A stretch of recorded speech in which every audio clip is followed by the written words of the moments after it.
asalaamaaleykum suñu mbokk yi ak foo la nekk fépp si àdduna tey nag dañu am plaisir Homecoming recevoir koo xamante ni mooy Salam Fall Salam Fall kan la dina wax boppam Salam Fall mooy le directeur général le président directeur général bu ko mënee wax noonu de Seneweb mais balaa ñuy ñëw si Seneweb ñu ñëw Salam Fall comment allez-vous? Je vais bien merci Charles di nuyu aussi ñuy suivre émission bi. jërëjëf Salam Fall dañu ñëw ci émission Homecoming émission ba nga xamante ne bon mooy ñoo xamante ne dañu jógee États-Unis pas États-Unis forcément bitim réew ba pare ñëw dëkk ci seen dëkk yow y a quelques années de ça chemin da nga demoon defe naa États-Unis nga demoon est-ce que mën nga ñëw rek nous expliquer pourquoi nga demoon États-Unis lan moo la taxoon a jóg dem États-Unis mais balaa loolu xëy na nga présenter sa bopp. Merci encore Charles jërëjëf. Bon, d'abord pour présenter son bopp, je me rappelle qu'à chaque fois ñu may laaj ma présenter son bopp c'est très difficile mais bon man li may wax mooy bon voilà man jeune sénégalais là Abdou Salam Fall né à Rufisque et puis bon voilà l'âge c'est 44 ans. Marié, 6 enfants, informaticien de formation, aussi entrepreneur, PDG de Seneweb, donc voilà. Alors il y a quelques années de ça nga jóg dem comme ñu bëri jógee Rufisque jógee Sénégal dem États-Unis lu tax pourquoi? Très bonne question li yokk tax ma émigré. Bon du lu ma choisir bi may dem États-Unis dama doon fekk ji sama yaay parce que bon moom dafa yàgg émigré je peux dire que bi ma amee 5 ans ba léegi si la commencé émigré dans un premier temps dem na Côte d'Ivoire man fekkoon naa ko Côte d'Ivoire moi j'ai vécu en Côte d'Ivoire j'ai fait presque 5 ans là-bas et puis après moom bi muy dem États-Unis il fallait que man ma ñëwaat à la base ma ñëwaat Sénégal le temps moom mu dem États-Unis ba installé après c'est par la suite laa dem fekk ji sama yaay en 94 fekk mooy soog a pare am BFM si laa dem fekk ko donc c'est ce qui explique en réalité lu tax ma dem États-Unis. Alors comment ça s'est passé États-Unis dem nga foofu neexoon na yomboon na pour un jeune comme ça nga dem États-Unis dëkk boo xamante ne xamuloo ko anglais la ñuy làkk comment ça s'est passé?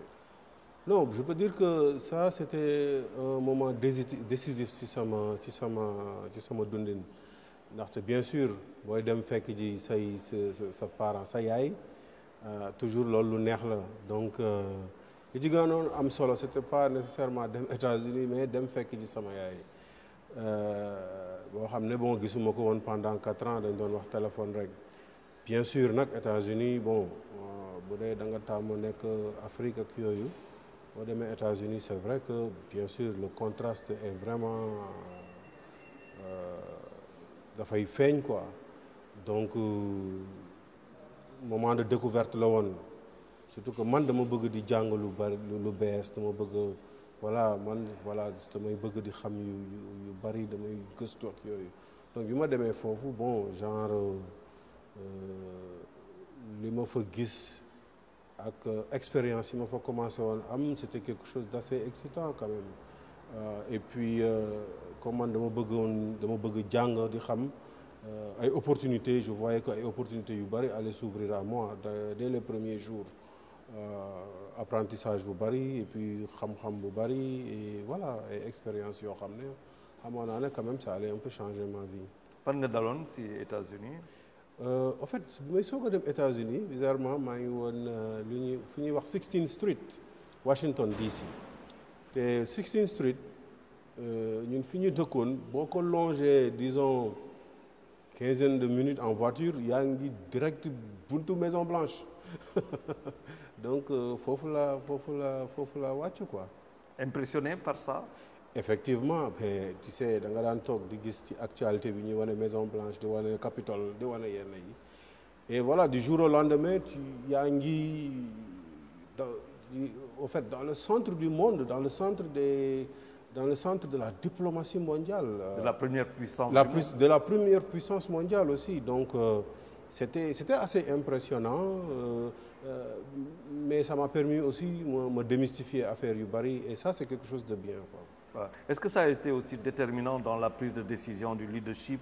Est-ce que ba nga ñëwee foofu peut-être États-Unis si nga yaa ngi ne sànq outil xam-xam apprentissage.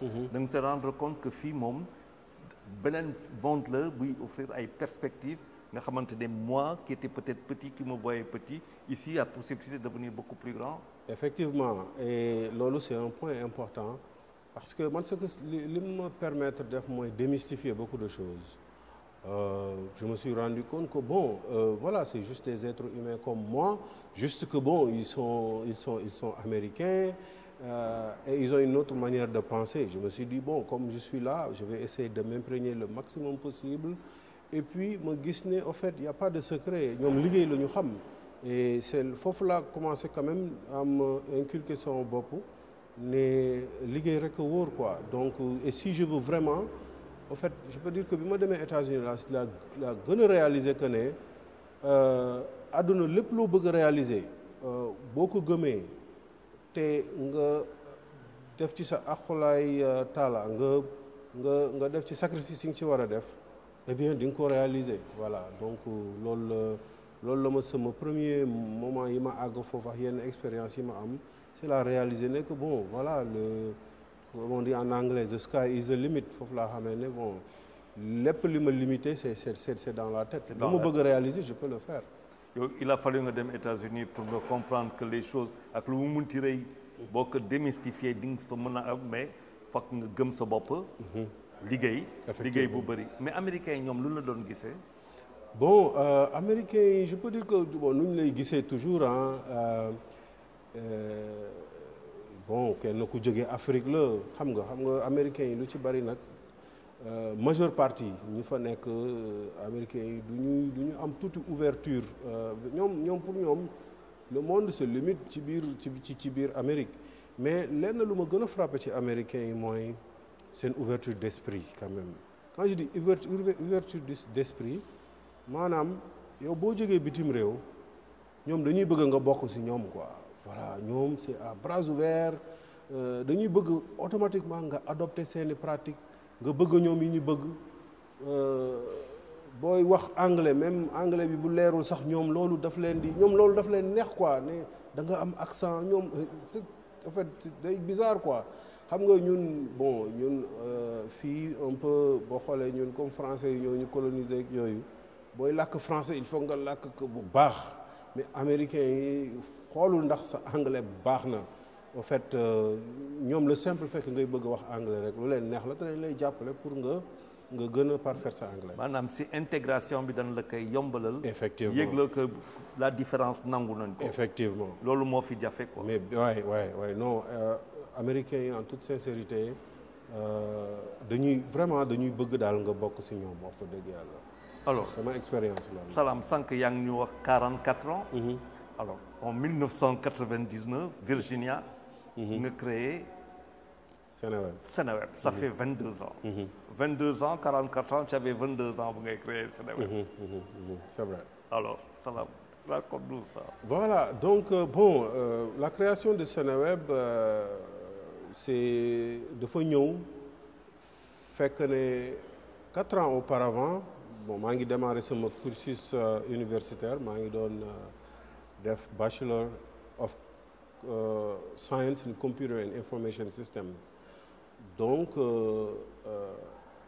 ci biir 4 ans yooyu ci laa découvrir lu ñuy wax internet benn jour ma nekkoon ci laboratoire bi nekk université parce que foofu lañ doon defee suñuy yenn exercice yooyu sama benn ku ma bokkaloon classe un Indonésien qui était là-bas voilà wan ma internet donc man ma dugg ci mu wan ma outil bu ñuy wax navigateur le browser ma dugg ci bi ma duggee ma gis d'abord dama gis ay bind ay texte mais si biir texte yi ma gis yenn mots yoo xam ne dafay nekk en bleu te boo ci tegee souris bi mu nekk benn ça veut dire que daf lay wan ne lii mën nga ci cliquer boo ci cliquer nga dugg ci benn waaw ma ne mais nga dem ci foofu am ay textes yu ñuul mais yu bleu boo ci cliquer mu indil la mais loolu xaw ma ñeneen ñi bi ñuy soog a découvrir internet mais man loolu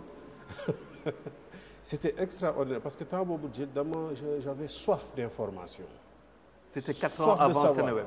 Je dirais c'était 2 ans ou 3 ans avant Seneweb. À 19 ans, 20 ans, 19 ans. Voilà, 19 ans, 20 ans.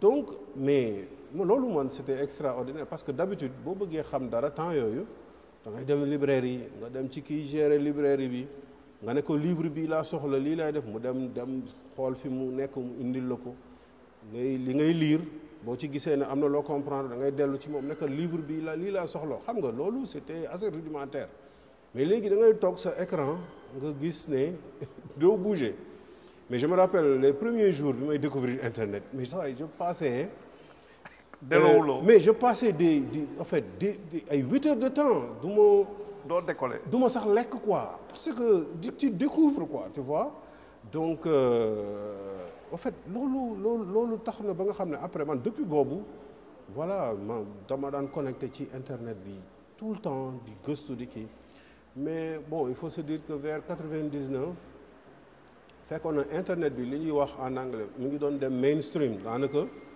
jógone ci cercle universitaire mais nit ñi ñu ngi koy commencer utiliser lu bari parce que nit ñi ñu ngi doon mën a jënd ay ordinateur di ko am seen kër am connexion internet bien que c'était lent connexion bi mais nit ñi ñu ngi koy commencer utiliser te boobaa tombé na ak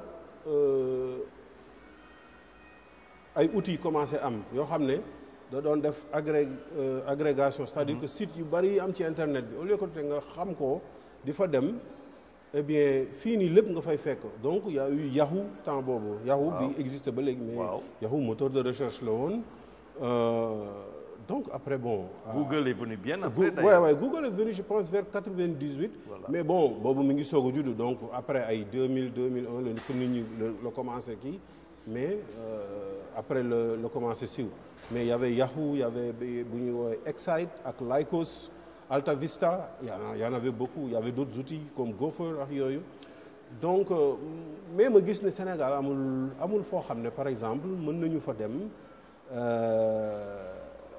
xam lépp lu méngoo ak Sénégal sur internet xam nga daan amoon na quelques sites. Oui, je pense qu'il y avait Rewmi qui existait peut-être. Non, Rewmi non. Pas encore. Non, pas du tout. Il y avait Le Soleil. Le Soleil quand même a été l'un des premiers à être en ligne. Hein. Avec l'APS? Non, pas l'APS mais Le Soleil. Ah oui? Le Soleil, Le Soleil, les débuts vers 99, 2000, Le Soleil était d'abord mutiru site bi ça changeait presque chaque 6 mois ou chaque année. Vraiment Le Soleil, ils étaient voilà au devant de cette révolution quoi. Il y avait Sud Online a été l'un des premiers médias presse yoo xam ne ñu ngi woon en ligne Sud Online. Bon, il y avait Meti Sakana en toute réalité. Qui était en ville à Dakar, au plateau. Ouais, Meti Sakana, ils avaient un site, la dame Oumoussi, je pense. Oui, je Non, me en tout cas, bien. eux, ils sont des pionniers aussi. On payait l'heure, je ne sais plus, 15 voilà, 000, après voilà, 7 000. voilà. Effectivement. Ouais, je me rappelle. Non, eux, ils avaient un site, mais ce n'était pas dynamique. Il y avait même un forum de discussion, mais la page principale, ça ne changeait jamais, c'était intact, mais il y avait un forum de discussion. Donc, mais il n'y avait rien qui prenait tout l'écosystème du web sénégalais et le mettait dans une même place. C'est là que Seneweb est né. Alors, Seneweb né en 1999. Août 1999. Moi, en tout cas, j'ai le grand plaisir de découvrir Seneweb en plein déplacement. Ouais. $70, un jeune de 22 ans entame le pari d'un Seneweb extraordinaire qui aujourd'hui fête ses 22 ans. Mais avant que nous ayons au Sénégal, alors, l'idée Seneweb né, comment ça a été? Comment Seneweb est né? Est-ce que, voilà, ak ñan, comment tu as fait? D'abord, je me rappelle que... Pourquoi Seneweb d'ailleurs? Pourquoi Seneweb? Bi may pare école en juillet 99 dama doon liggéey ak le gouvernement américain ci benn installation du plus grand réseau email du gouvernement fédéral. Donc bi ma ciy liggéey en fait je voyageais presque chaque semaine, j'étais dans un état différent. Et puis c'était speed quoi. Lundi tu pars en voyage, jeudi tu reviens, vendredi on te paye, on te donne la fiche de déplacement pour la semaine prochaine. Ça m'a permis de découvrir les États-Unis et aussi un peu le monde des affaires parce que je voyageais beaucoup avec les businessmen et tout. Et puis bon, en même temps, à chaque fois que j'étais quelque part, je me connectais sur Internet, il y avait, je ne voyais rien du Sénégal. Donc, ci moment yooyu si laa toog ma bind, j'ai même le bloc-notes que j'avais, me bind un peu, oui, qu'il me faut vraiment créer quelque chose pour les Sénégalais. Et là, il me fallait maintenant, je sais pas, moi, bizarrement, très tôt, j'ai su que le nom, choisir un bon nom était vraiment capital à un site sur Internet. Donc, on a commencé à faire différents noms, mais bon, j'ai pris le nom Sénégal, qui est Séné, et Web, après Web, qui est l'Internet, qui est une autre appellation du Web. Donc, c'est ce qui est devenu Sénéweb. Ça m'a pris, je dirais, environ quelques mois pour vraiment tomber d'accord. Donc, je l'ai lancé. Et puis, voilà, j'ai commencé d'abord l'autorité Green Card Amérique. Je me suis dit que ça va intéresser les Sénégalais de l'extérieur. Moi, je l'ai Google comme information. Bon, après, m'a transformé en moteur de recherche. Entre-temps, j'ai découvert Abidjan.net qui était déjà là. Oui. Donc, j'ai vu qu'eux, ils avaient un moteur de recherche et un forum de discussion aussi. C'est là que je Google un forum de discussion dans Sénéweb. Sénégalais commençaient vraiment à adopter. Et le forum a commencé à marcher. Et il y a Daouda Mbaye qui est mon associé, fait que nous avons aussi école. Bi mu gisee cette site bi, bon, il m'a envoyé un message, il m'a dit que mais affaire bi c'est le mot qu'il avait utilisé tantôt, c'est this is the coolest thing around. Et Daouda qui est un homme bien, hein, qui est je dirais le partenaire idéal. Il m'a dit mais bon, il a vu que forum bi ça dérapait un peu. Mais bon, moi aussi de modérer, donc il a commencé à modérer un peu dans c'était le premier forum qu'on avait s'appelait Discuss. Et bon, voilà, il m'a rejoint, il modérait. Et c'est comme ça qu'on a commencé vraiment à avoir cette relation de travail. Alors c'était vers les 2000. Et voilà, depuis lors, voilà, on est devenus des partenaires. Et puis, il a beaucoup contribué parce que c'est un informaticien comme moi, mais lui il a fait les télécoms, mais bon, comme il est très curieux, voilà, il a même amour bima am ci informatique à internet, bobu la am aussi, donc voilà, on était là, on échangeait toujours sur ce qu'il faut faire. Et puis voilà, le site a évolué. Bon, moi, après, je me spécialisé en programmation. Je me suis rendu très tôt que pour être compétitif, il faut maîtriser ces outils. Genre, je ne vais pas trouver un logiciel fait ailleurs, je l'installe pour gérer Sénéweb. Bon, et s'il y a de nouvelles technologies qui arrivent, comment est-ce que je vais m'adapter? Je me suis dit, il faut que je maîtrise l'outil. Donc moi, je me suis concentré dans la programmation du site. Et Daouda, c'est lui qui, en quelque sorte, mettait le contenu un peu dans le site. C'est comme ça qu'on a travaillé. Alors, vous avez liggéey Sénéweb, mais tu es toujours aux États-Unis. Bien sûr. Des liggéey Sénéweb par rapport à d'autres activités. Et puis un beau jour, tu décides de quitter les États-Unis et de venir au Sénégal. C'est en quelle année? Comment ça s'est passé, préparation, Bobo? Bon, la préparation, je dirais que c'était from day one, c'est-à-dire à partir du premier jour. Parce que moi, dès que je suis arrivé aux États-Unis, c'est vrai, il y a l'expérience de l'apprentissage, des expériences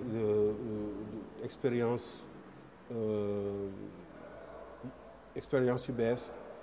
Mais dès les premiers jours, ou bien peut-être je dirais premiers mois, je savais que moi, je n'allais pas rester dans ce pays pour de bon. Donc, c'était en quelque sorte préparer le retour dès le premier moment. Donc, quand j'ai lancé le site, il faut savoir que les premiers visiteurs, c'était les Sénégalais de l'extérieur. Donc, mais je savais qu'à un moment donné, Internet dina àgg ci benn niveau bi dina am benn popularité bi au Sénégal. Je me suis dit que bon, si je commence maintenant, dans 5 ans, 10 ans, Internet dina toll foo xam ne Sénégalais yi dañuy connecté sur Internet di consommer les news, l'actualité. boobu dina fekk ne comme ñun ñoo fi jëkk ñun teel nañu préparer dinañu am assise boo xam ne au fait ça pourra être tourné ça pourra devenir un bon business bu ma demee bon en quelque sorte ça peut m'assurer un peu le retour. Donc c'est comme ça que donc le retour ça a été préparé moi dès que j'ai eu la nationalité parce que bon après il y a eu 20 ans là aux États-Unis de 94 à 2014. Finalement, quand j'ai eu la nationalité, je me suis dit, bon, voilà, je vais retourner, tenter l'expérience. Ok. Et c'est combien d'années après que tu retournes au Sénégal? Bon, 20 ans après, je retourne au Sénégal. Bon, mais ça, c'est, je ne sais pas, peut-être c'est 15 ans ou 16 ans après la création de Seneweb. Mais il faut savoir qu'on avait ouvert les bureaux de Seneweb à Dakar, bien avant le retour, depuis 2004. Il y avait le frère de Daouda Mbaye qui est Ousmane Blé Mbaye dem si yàlla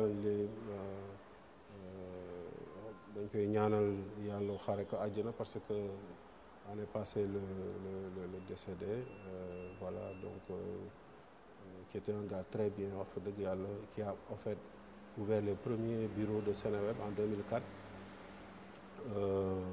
Bon, moi je ne suis rentré qu'en 2014. Il y avait une équipe ici qui gérait un peu l'aspect commercial. Donc voilà, c'est ça les débuts de Seneweb à Dakar. Mais bon, vous savez, l'Internet c'est le virtuel. Nit ñi soxlawuñu woon xam fu ngeen nekk fu leen nekkul l'essentiel que pour ma soxloo li ma bëgg bu ma ñëwee Seneweb dinaa ko mën a am. Donc c'est ça, 2014 laa ñëw. Bien sûr bi ma ñëwee quand même je me suis dit bon il faut que ñu yóbbu affaire bi beneen niveau. C'est là qu'on a vraiment commencé à faire beaucoup de changements. On a mis en place une rédaction parce qu'on n'avait pas de rédaction propre à Seneweb. On a mis une rédaction mais on a continué à vraiment faire ce qui faisait marcher Seneweb, c'est les reprises. Donc c'est ça. Ça a été facile parce que quand même quitter les États-Unis, travailler pour le gouvernement, faire des choses comme ça, c'est quand même c'est des salaires qui peuvent être très intéressants. Comme États-Unis niveau googu yow nga décidé bàyyi loolu yëpp pour ñëw au Sénégal. Est-ce que ça a été facile? Pas du tout, ça n'a pas été facile. Mais moi je dis toujours que pourquoi ça n'a pas été facile? Voilà. Moi je dis toujours que nit booy utal vision moo gën a am solo alal parce que vision boo ko amee tu deviens têtu. kooku mooy maanaam boo désiré benn affaire jàpp ko. téye ko bul bàyyi waaw c'est-à-dire que bul ci séntu li mu lay jural ci saa si na nga concentré vraiment ci réussir ko parce que boo ko réussiree après koom dina ci topp parce que bi may soog a ñëw quand même c'est vrai fekkoon na ni peut-être 13 ans de Seneweb yoo xam ne moi je ne vivais pas de Seneweb lépp lu Seneweb généré financièrement dañ koy dugalaat ci biir Seneweb. J'avais mon boulot à temps plein, Daouda avait son boulot à temps plein donc lépp lu Seneweb daan produire rek dañ ko ciy dugalaat donc bi ma ñëwee bon moi je me suis dit que bon voilà on a fait des sacrifices pendant 13 ans maintenant il faut récolter. Mais je viens, bien sûr, la concurrence est devenue rude. Les gens créent des sites, voilà, tout le temps. Mais heureusement que, bu fekkoon nañu commencé di louer suñuy espace publicitaire à Google et Google qui nous reversait une bonne partie quand même en fait parce que bon ñoom dañ lay louer espace bi def si publicité ils te reversent un bon pourcentage. Bon à un moment quand même bi ñu commencé am des dizaines ou des vingtaines de pages de millions de pages vues par mois ça devient une manne quand même. Donc bi ma demee ba nga xam ne li ma Seneweb di produiral c'est-à-dire que Seneweb bu produire par mois mën naa ci jël li nga xam ne moo doon l'équivalent de mon c'est-à-dire que mën naa ci jël dara ñu continuer di financer di financer ba pare li ma ciy jël méngoo na wala jege na li ma doon am avec un boulot à temps plein pour une télécom aux États-Unis je dis mais c'est le temps d'arrêter donc vers 2014 foofu la ñu àgg niveau boobu et là c'est là que je suis rentré. Alors donc yow yaa ngi nekkoon États-Unis où on parle souvent du rêve américain donc qui se réalise pour beaucoup en tout cas. ñëw Sénégal est-ce que ce rêve sénégalais finalement dont on ne parle jamais qu'on essaie de concevoir ensemble parce que yaa ngi koy concevoir aussi. bëgg na si est-ce que pour que mu exister est-ce qu'il existe ou pour mu exister qu'est-ce qu'il faut? Quoi, le rêve américain? Le rêve, oui, comme le rêve américain. Ah oui, non, le rêve sénégalais. Voilà, partons du rêve absolument. américain. Non, le rêve sénégalais, je pense qu'il existe. En tout cas, bon, mais ça demande beaucoup de sacrifices quand même.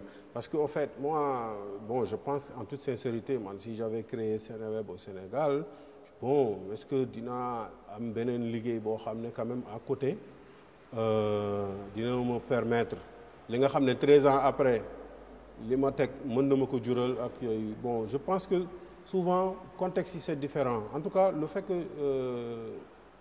ma nekkoon États-Unis ça m'a facilité beaucoup de choses quand même maintenant est-ce que le rêve sénégalais existe? Oui, je pense bien parce que quand même j'ai vu d'autres personnes créer des sites ici qui n'ont rien à voir avec le Sénégal et ils sont au Sénégal et voilà qui arrivent à se faire quand même jusqu'à des centaines de millions ici.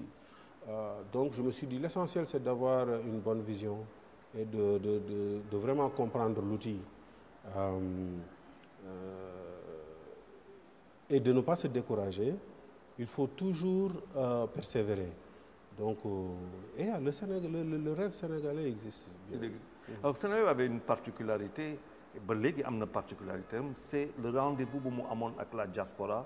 nit nekk ab bitim réew te ba pare internet tax bu mën a nekk en contact ak son pays. C'est quelque chose de très important. Seneweb a compté sur ça. Est-ce que c'est toujours aussi présent aujourd'hui ce dividende si on peut l'appeler de la diaspora?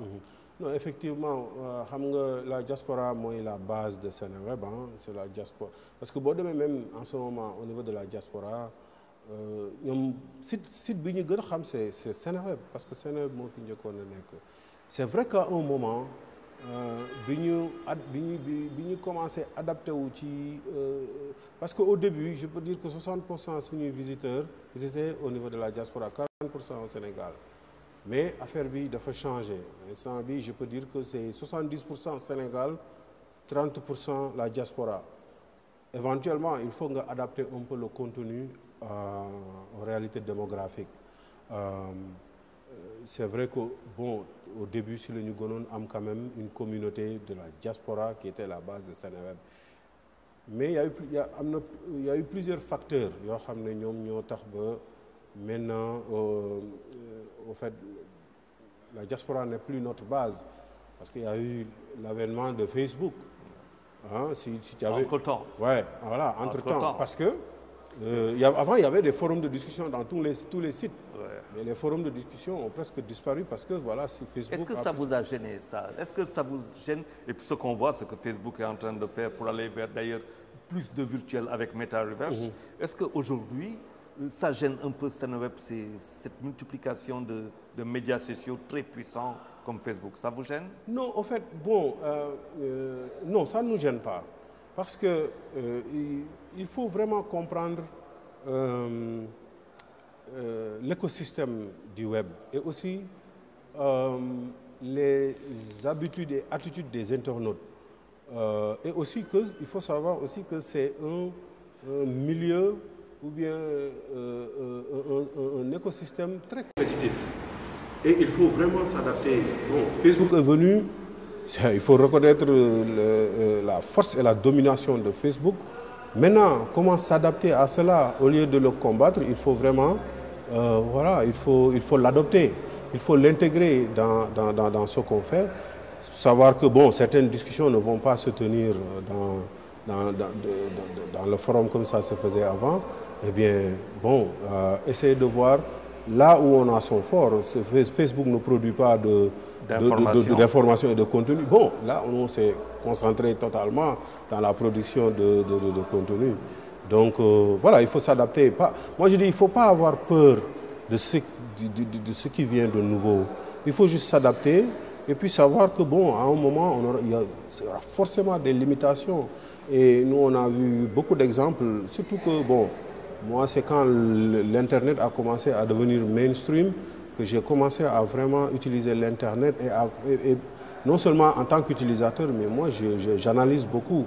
Il y a eu Yahoo qui était là, qui était le premier moteur de recherche. Oui. Maintenant, on ne parle plus de Yahoo. Il y avait Lycos, AltaVista, seulement et Excite. Ces sites ont disparu même, on peut dire. Même avec les réseaux sociaux. Il y avait MySpace, il y avait Friendster, il y avait High Five. Ils ont disparu. Il faut juste savoir, bon, qu'on est obligé de s'adapter et aussi d'anticiper aussi. Hein. Donc c'est ça. Salam, alors aujourd'hui, est-ce que le monde des affaires, le monde du business, le monde commercial, je veux dire de la commercialisation digitale, communication digitale, est-ce que l'Oloutei au Sénégal s'est vraiment développé? Bon, absolument. Ça, il faut savoir que quand même, bon, les Sénégalais, on peut les traiter de tous les noms, mais quand il s'agit de l'adoption des nouvelles technologies, les Sénégalais, quand même, bon, les Sénégalais aiment le dernier cri, hein.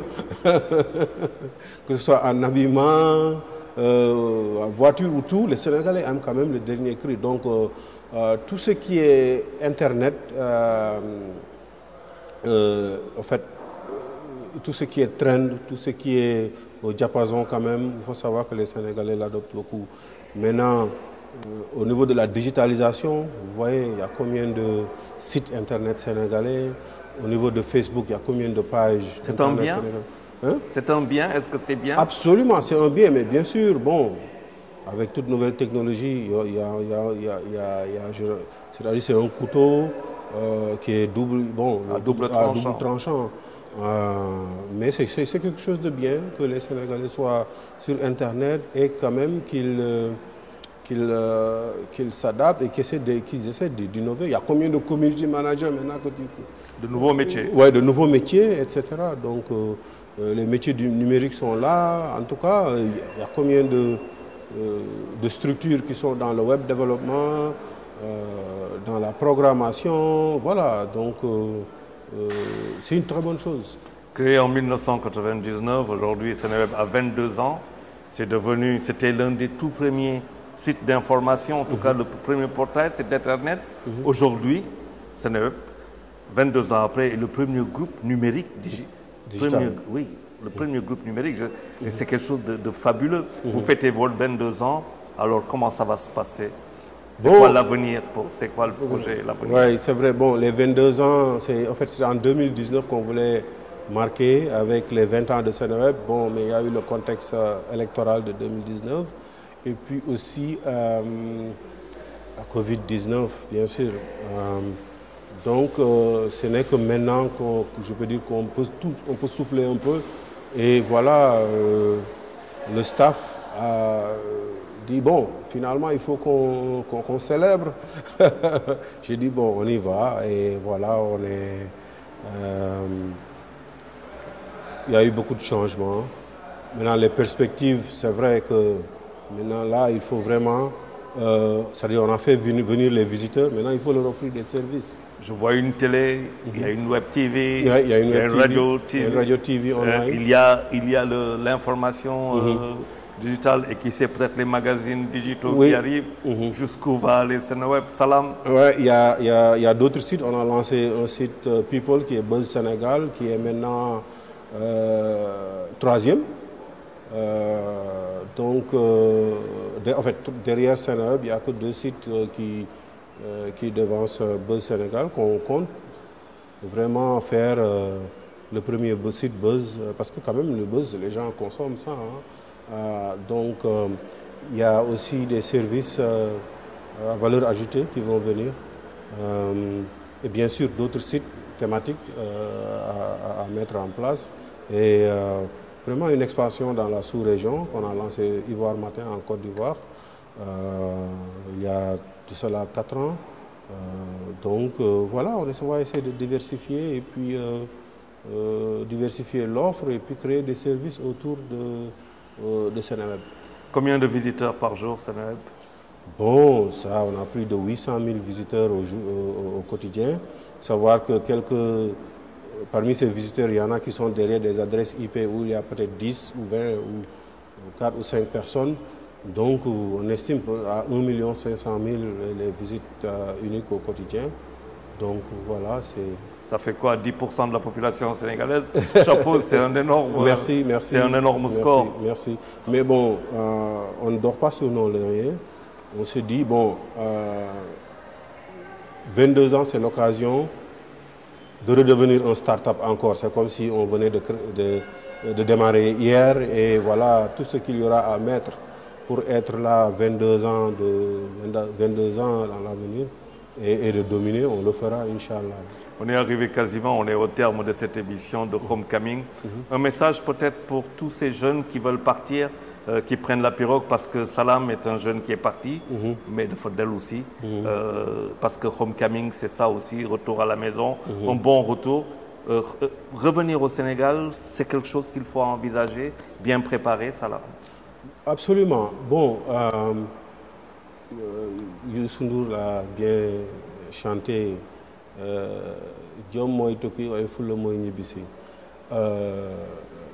Vous savez, on peut réussir au Sénégal, même sans sortir du Sénégal. Il faut juste...